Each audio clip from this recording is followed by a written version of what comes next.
So welcome to A Course in Miracles, Workbook Lesson 170. There is no cruelty in God and none in me.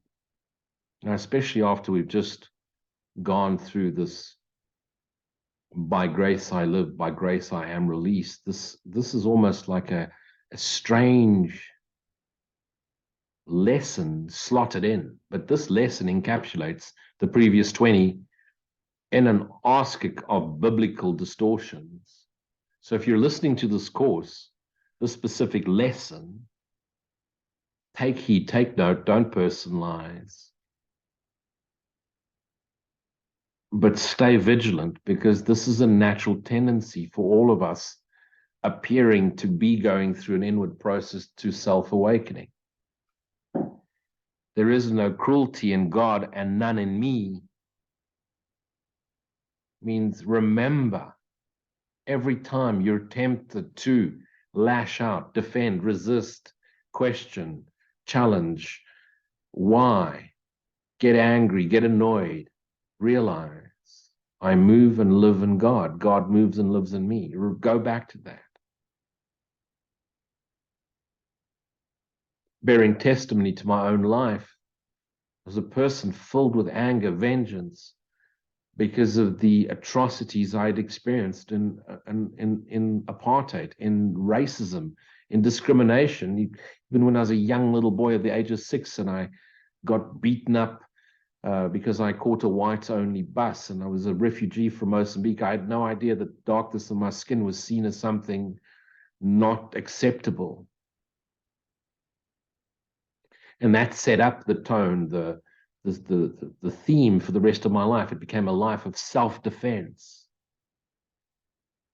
born from bitter hurt and twisted anger, which became vengeance. And I believed I was the good guy in a bad world. And so the world became a bad world, and I kept having to replay the good guy who showed up to fix the event. And I spent my entire first 30 years of my life arming myself up with every possible skill I could to self-defense, which is really attack. But of course, I didn't understand why the attacks kept coming, because the forgiveness wasn't done, and because I hadn't forgiven the world, and because I refused to be a victim of the world. I saw myself as someone that came to bring justice to the world, not realizing I was only attacking myself. And as testimony to you, I say this with complete openness and transparency. I was angry at the world, and it ripped apart my relationship with my wife, because the anger was everywhere. And even though I try to protect her and nurture her and keep her safe, my anger at the world made her feel unsafe, I guess. I couldn't understand why the world was the way it was, why I was always being attacked in some way or another. And as much as I loved my family and tried to take care of them and protect my wife and protect my friends, even they didn't accept me the way I was. Couldn't see the vulnerable innocence, the defenselessness I wanted to open and expose. And it took a radical miracle, and many years of practicing forgiveness for the transcendence of body-mind identity to become the all-encompassing awareness of awareness itself, which didn't stay at first. It came and went. And that in itself made me search beyond, not realizing I already had what I always am. So take heed. If you're listening to this and it triggers you, then do the work. No one attacks without intent to hurt. This can have no exception. And I can promise you this, in the experiences I had where I was defending myself because I was being attacked by people who had harmed and hurt others, there was a moment in the self-defense process where the vengeance rose to the surface, and that person who had attacked me or others I cared about was then the object, the target of my vengeance. And my intention was not only to hurt, but to destroy, to annihilate, to kill. Even though I'd started off with pure intentions of just protecting the innocent. This can have no exception. When you think that you attack in self-defense, because you don't defend in self-defense, you attack in self-defense. Any great Aikido teacher will teach you that. Aikido is the one martial art where there is no defense. Every movement is an attack. And that's why it's revered like a Krav Maga. It's revered as a deadly martial art for everyday life. Not the MMA sports stuff you see. That's just hardcore kick-ass fighting sport. When you think you attack in self-defense, you mean that to be cruel is protection. Because you're snapping wrists and elbows and all sorts of stuff in order to prevent the attack, but you're still creating harm. You mean that to be cruel is protection. You are safe because of cruelty, skills. You mean that you believe to hurt another brings you freedom, brings you safety, but hurting a part of yourself. And you mean that to attack is to exchange the state in which you are for something better, safer, more secure, from dangerous invasions and from fear. And how often do we revere our soldiers because they protect our country? That would be true if they were on our border, but not if they fly away to other countries to attack people there because of different beliefs. Then it's not a self-defense. Then you are the attacker. Then you are the terrorist. And yet, even self-defense, when you start to realize the dream and the mechanism of the dream, even your desire for self-defense is a desire to attack, because what needs defense but that which attacks? And since it's all you, who are you defending yourself against but your own thoughts of attack? Your thoughts of a separate body, an autonomous body, a separate body mind, which is vulnerable to attack from outside you. And yet if the entire universe is in your mind, what outside you attacks you? But your thoughts you've projected outwards coming back at you. Remember, thoughts are like elastic bands. You shoot them out, they come straight back at you. Pull the elastic band and you let it go and it smacks you on your finger. How thoroughly insane is the idea that to defend from fear is to attack? For fear is fear begot in your mind and fed with blood to make it grow and swell and rage. And thus is fear protected, not escaped. Because it stays in the mechanism of mind asleep, attacking itself, devouring itself, seeing itself as vulnerable, creating defenses and pushing it outwards, and the attack comes. And thus is fear protected, not escaped. Today we learn a lesson which can save you more delay and needless misery that you could possibly imagine. It is this: you make what you defend against. You made it. You thought it up, you projected it outwards, and it comes at you. And by your own defense against it, it is real and inescapable. That elastic band of vengeance is coming straight back at you. Lay down your attack thoughts. Lay down your arms, Holy Son of God, and only then do you perceive it is false.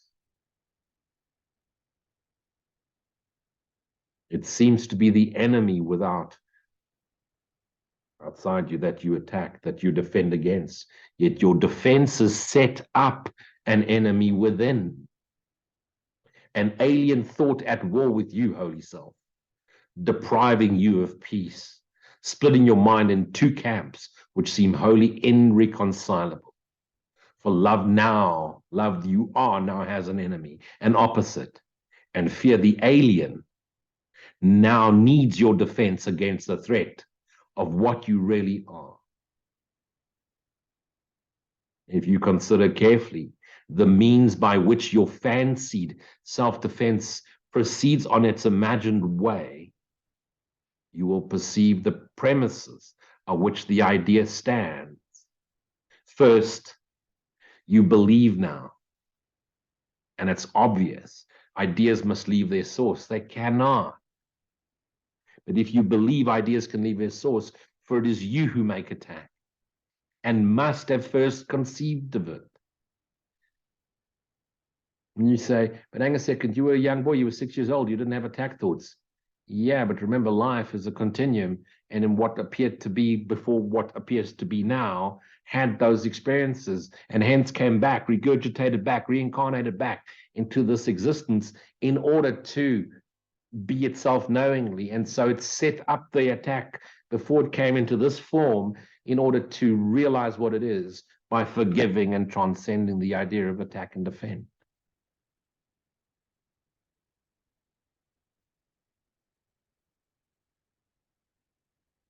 It is obvious ideas must leave their source, is how you perceive, for it is you who make the attack and must have first conceived of it. You conceived of it, yet you attack outside yourself, so it seems, and separate your mind from him who is to be attacked. With perfect faith, the split you made is now real. So there's a world outside you, you've made it real. There's a world inside you that needs to be defended. You've made these two, and so the mind stays split in wrong-mindedness, and now it is trapped in illusion, with no hope of escape, even though it prays to a God up there somewhere, which proves himself not to be real, because you see it not, and you wonder why you've been left alone. Next are the attributes of love bestowed upon its enemy. For fear becomes your safety and protector of your peace, to which you turn for solace and escape from doubts about your strength and hope of rest and dreamless quiet. Never a moment is there not an attack thought, and so you're always on high alert.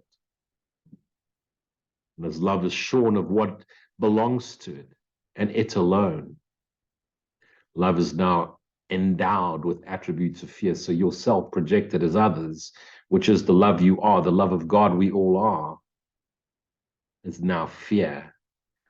What love would ask you to lay down all defenses as merely foolish, because surely I must prepare myself for an attack. It's so unpredictable. It comes from nowhere.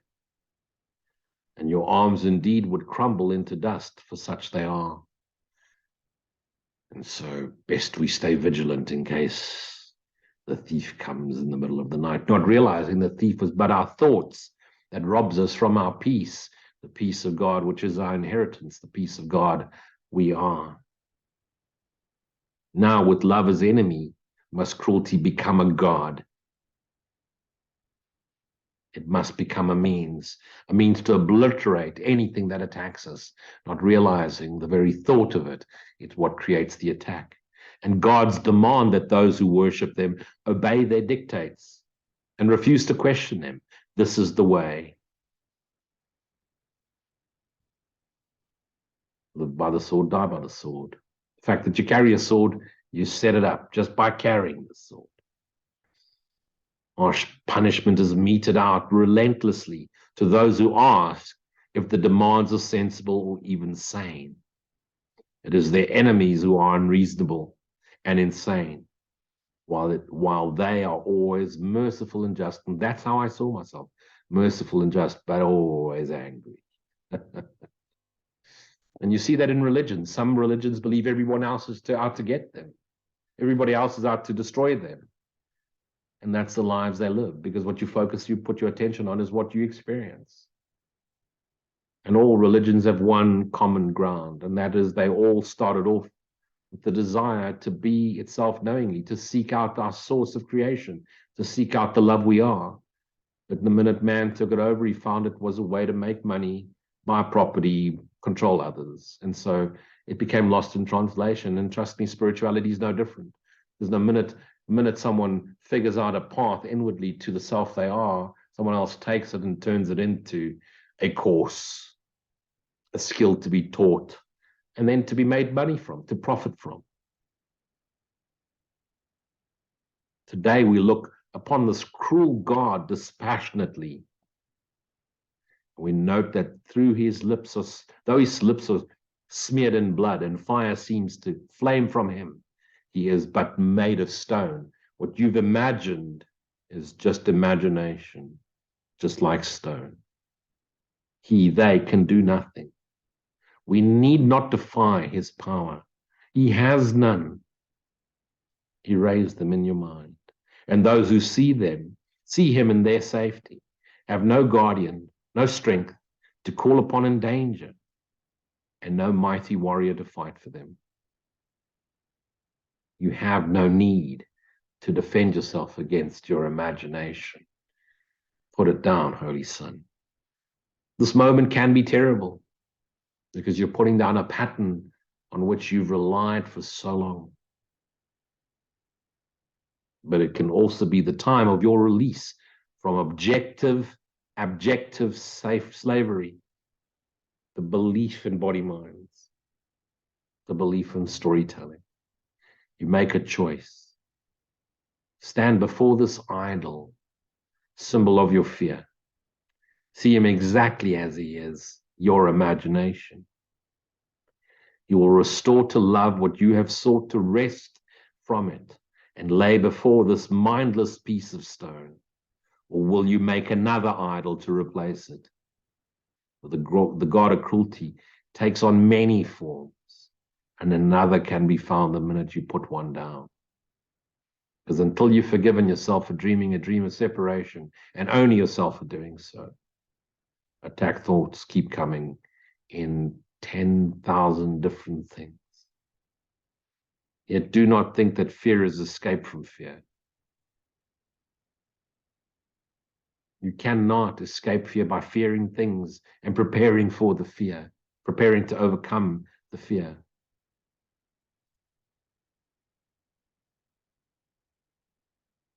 There is nothing that attacks you but yourself. Let us remember the text is stressed about the obstacles to peace. The final one, the hardest to believe, is nothing.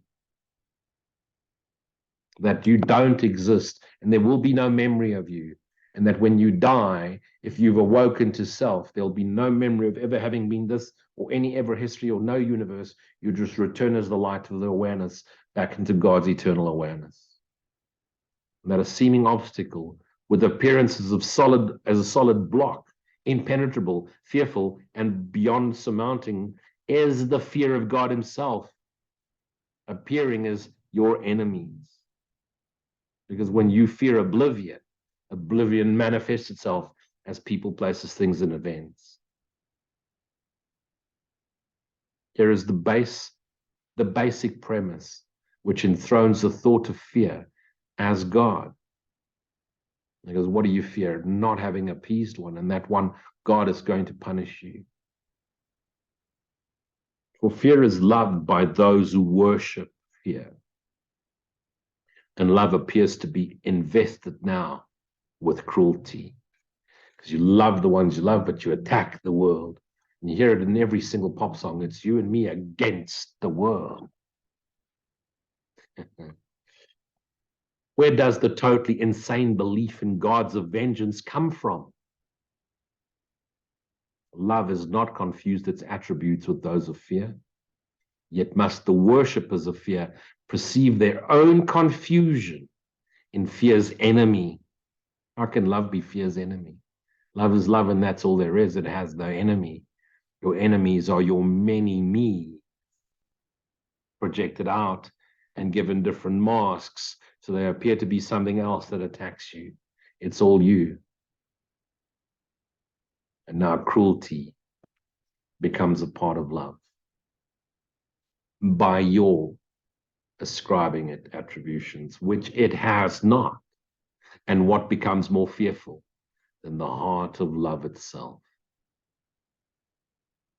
Because then to surrender to the love you are means to surrender to the imagined idea that God is a God of vengeance and punishment and sin, and may send you to this hellish place of eternal damnation where you're going to have to spend eternity listening to Lucy and her devilish charms. The blood appears to be upon his lips. The fire comes from him. These Satans and these demons that oppose God's will and are fighting for your soul. And he is terrible above all else, cruel beyond conception, striking down all those who acknowledge him to be their God. Put it down, those silly ideas, Holy Son of God.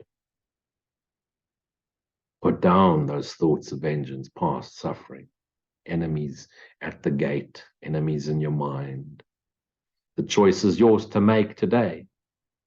And make that choice with certainty, for you look for the last time upon this bit of carven stone you made and call it God no longer. Dante's Inferno. Put it down. Give it no more attention. See no more many me's out there.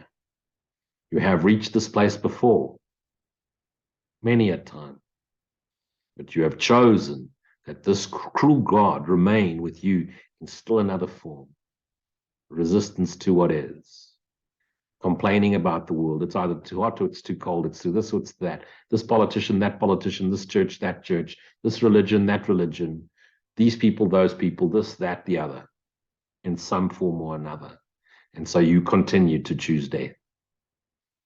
And so the fear of God returned with you. This time, you leave it there. You brought it back into your awareness because you chose to project it onto something else. Let's put it down. No more resistance thoughts. And you return now to a new world, unburdened by its weight, beheld not in its sightless eyes, but in the vision that your choice restored to you. I abide and move in God, God abides and moves in me. That's the only thought we have. Now do your eyes belong to Christ, your dreaming mind awake, and he looks through them, through this localized body activity, the mind awake, in which the entire universe is held. Now sees through this localization with its awake eyes. Observer and observe dissolve into that which is. Now your voice belongs to God and echoes his. Now your heart remains at peace forever. You have chosen him in place of idols. And your attributes given by your creator are restored to your awareness at last. The call for God is heard and answered. Now as fear made way for love, as God himself replaces the idea of enemies, the idea of cruelty, the idea that you cannot be what you are, what he created to be itself forever, the love of God itself. And if you close your eyes and take a deep breath and follow my voice as I say this prayer of the heart. Father, we are like you. We're made in the self-same like essence as you. You made us from yourself, created us from your essence, that we be your loving essence. Eternally here now with you. No cruelty abides in us. Of this we are now certain, for there is none in you, and we are your extension, and therefore we are the self-same essence as you. Your peace is ours, and we bless the world that we've imagined with what we received from you alone. We choose again and make our choice for all our brothers, fractures of ourself in our dreaming mind, knowing they are one with us, one with our Christ dreaming mind, awakening to itself awakening to your glory. We bring them your salvation as we have received it now. For your grace shines upon us, and now we know your grace is ours. So we bring our fractured brotherhood, our fractured selves in this world of dream, your salvation as we have received it now. And we give thanks for them who render us complete. Those who came before us awoke to self as Jesus did, and brings us now the memory of the Christ we are. In them we see your glory, and in them we find our peace. Holy are we, because your holiness has set us free. And we give thanks that your grace has not forgotten us, that you did not leave us to our dream of forgetfulness, that you called us your son to return knowingly as the light of awareness in the awareness that you are. And now we recognize the very core essence of what we are is the self-same core essence as what you are, and that is the acceptance of what is, which is another way to say your unconditional love eternally here now as the peace we are, the love we are, the joy we are as expressions of your love, even whilst we appear to dream. Amen. Amen. Amen. And amen. And so be it. Thank you for joining me.